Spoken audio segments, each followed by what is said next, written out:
hey, it's Wes, and today we are having a look at the most interesting microphone that I have seen in quite some time. It is this, the Comica VM30. And yeah, I'm holding it in my hand. So, this very interesting little shotgun mic does some very interesting things. Let's find out about it. So first of all, obviously, it's a supercardioid condenser mic, but it has a built-in wireless module. And here is our wireless receiver right here. Bada bing, bada boom. But you don't have to use it that way. On the side of the mic is a USB port. You can connect this mic directly to your computer and use it that way through USB, or you can use the analog port on the side of the mic, or you can use the analog port on the wireless receiver, or you can use the USB port on the wireless receiver into the computer. That's insane. There is an upgraded version of this that costs a lot more, the VM40, that also has 32-bit float. This does not. It is a much more value-oriented mic, but it is a mic with just a ludicrous amount of bells and whistles, and I'm here for it. As always, we're going to start with the build quality. If you take a close look at this mic, it is a very lovely all-metal design. There is plastic right here, which houses the screen, but also underneath the screen here is where the wireless transceiver is. The buttons are very clicky and nice. There is a volume knob on the back of it here that you can turn down and it gets quieter. As you can see, I'm getting much quieter. And back up, and this knob feels fantastic. The design is just on point here, Comica, and I am surprised because I have reviewed Comica stuff in the past, and they tend to save money on the design and how things are built, which is represented in the wireless receiver here.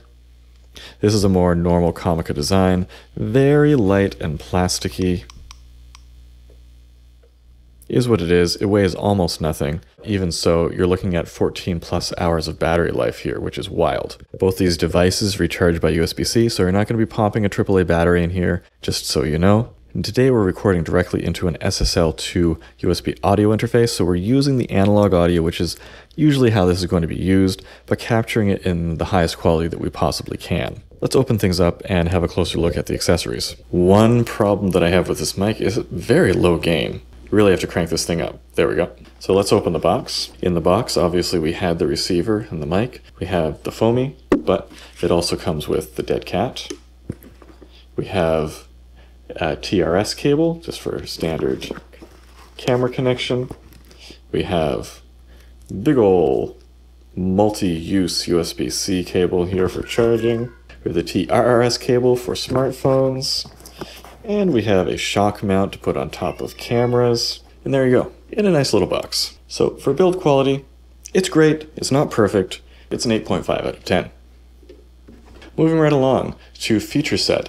And this is where things obviously just go wild. We've already talked about a lot of the ins and the outs on this thing. Battery life is huge, analog, also digital. All we're really missing is that internal recording and maybe 32-bit float. And so that gives us a 9.5 feature set. This does so much that nobody else does. Next up is sound quality. And here's where I did something wildly unfair. I compared it to the Sennheiser MKE 600, which is just ubiquitous. It is kind of the gold standard for professional level work. It is the workhorse. The Sennheiser is slightly larger. I found that the sound isolation on the Sennheiser was slightly better, probably because it is longer for its super and nearly hypercardioid pattern. Let's go through our sound comparison here and see how they stack up. We're going to switch our audio between our Sennheiser, our Comica in digital mode, our Comica in wireless, our Comica in direct analog. When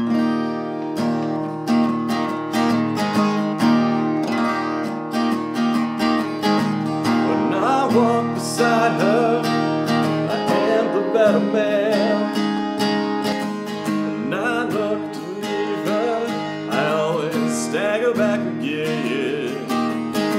Once I built an ivory tower so I could worship from above. I climbed down to be set free, and then she took me in again. There's a big hot sun beating on the big people.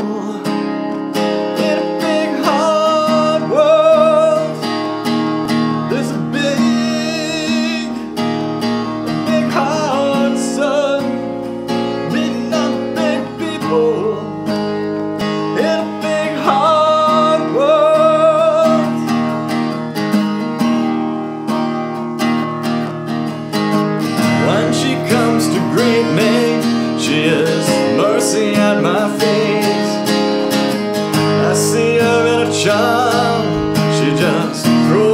dragging me.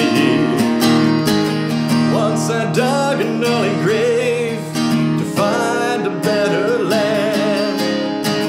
She just smiled and laughed at me and took her bruises back again. There's a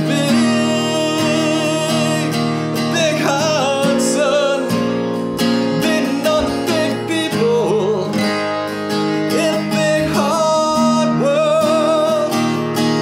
There's a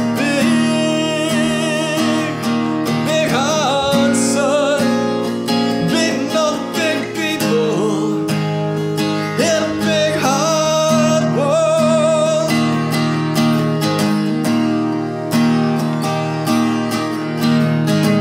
Once I stood to lose her when I saw what I had done.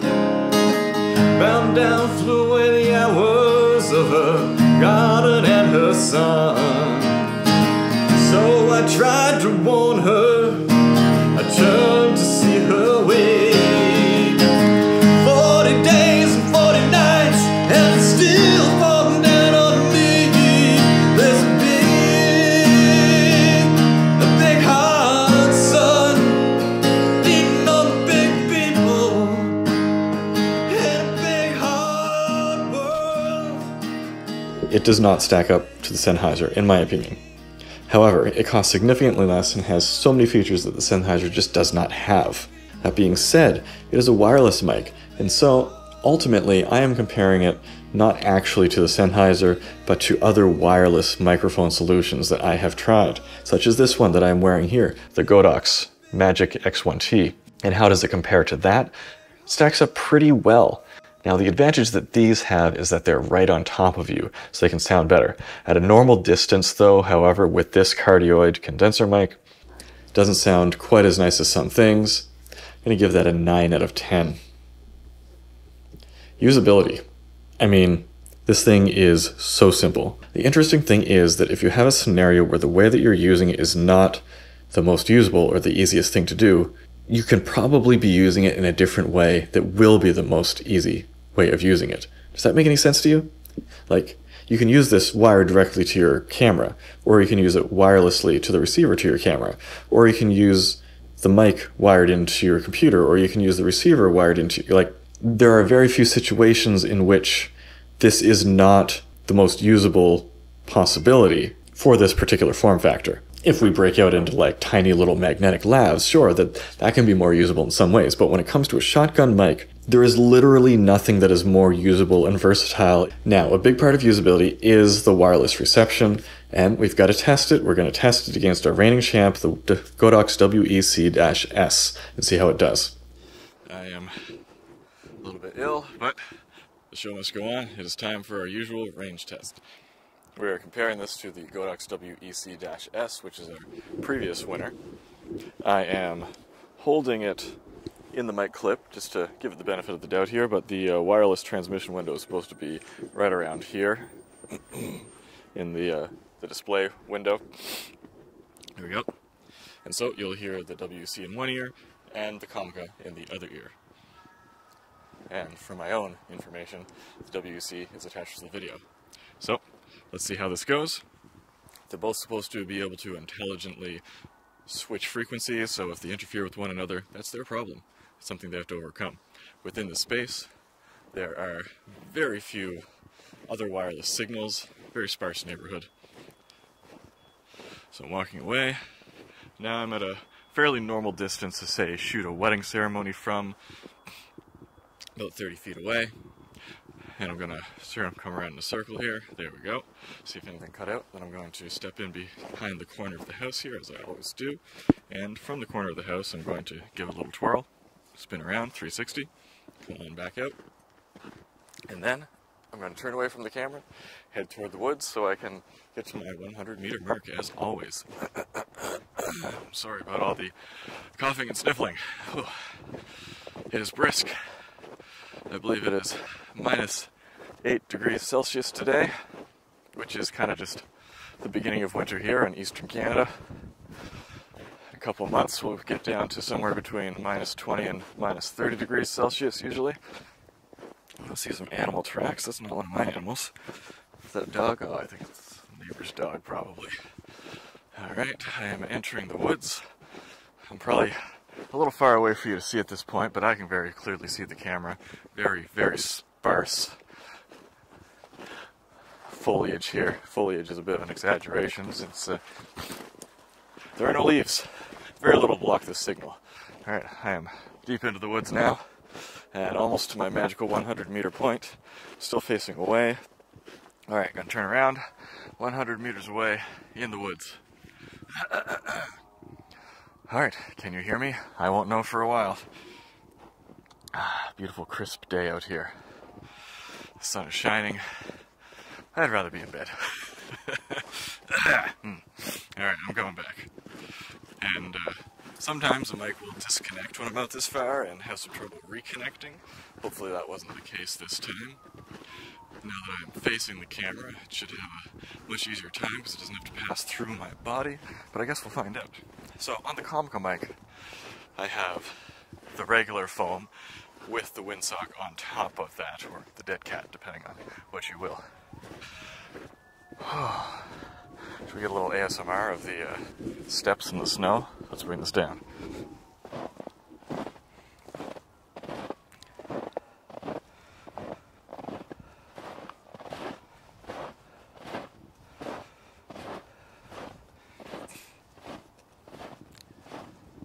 Beautiful. Still coming back. I assume that you can hear all that. Hope it stayed connected. Alright, back in front of the camera, but we're not done yet. As always, we're going to take a walk around the Honda Civic, which is behind the cameras. So we walk around to the back, and then I duck down and do a 360. So I'm completely behind the metal and behind the receiver. Some receivers have a little bit of directionality to them. Alright, I am down, I am rotating, I am coming back around the other way, the other side. Hopefully I'm not talking too loud. A little hard to monitor your levels when you're solo shooting and outside. Okay, here we are. Is the camera focusing on me? Who knows? Did these mics hold out? We'll find out. Back inside with Studio Wes. Let's go. Okay, it's not the best. It's kind of on par with like previous generation wireless lav mics. Wasn't that long ago that is exactly how everything behaved. It's only recently that things were able to get all the way out into the woods and facing away. This one didn't work when my body was in the way, when I was that far away. One important thing for usability is the sound pickup pattern, and this one isn't quite as sound isolating as some other shotgun microphones. It will pick a fair amount of stuff around it, unfortunately. So I'm losing half a point there, and we've lost a half a point for our reception. So that's going to give us a 9 out of 10 for usability. Value. This comes in at $190. Just to put that in perspective, this Sennheiser MKA600 is $330. And it doesn't do all these other things. Now, that being said, yes, I do think this sounds better. There's the Sennheiser MKE400, which is much cheaper, much less directional mic. It's $160, almost as much as this. But it lacks all of these features. You could take the Sennheiser and put a $300 Sennheiser send-receive transmitter kit on it. Then we're looking at almost $700 to do what this does for $190. As far as value goes, with just everything they've squeezed into this, as far as I'm concerned, this is an obvious 10 out of 10.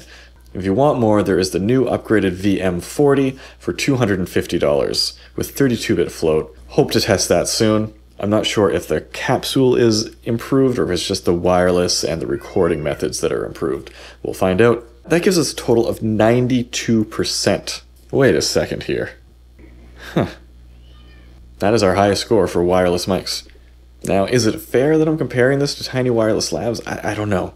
Maybe it needs a whole new category. There's nothing that directly compares with this other than the new VM40.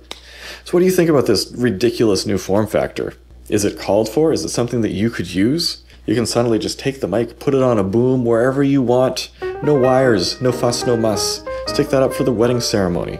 And again, no problem, as long as you don't get that receiver too far away. If you want to pick one up, there's going to be a link down in the description to help support this channel and feed my fat cats. But until next time, gonna take this with me when I go. I'm gonna go take some photos.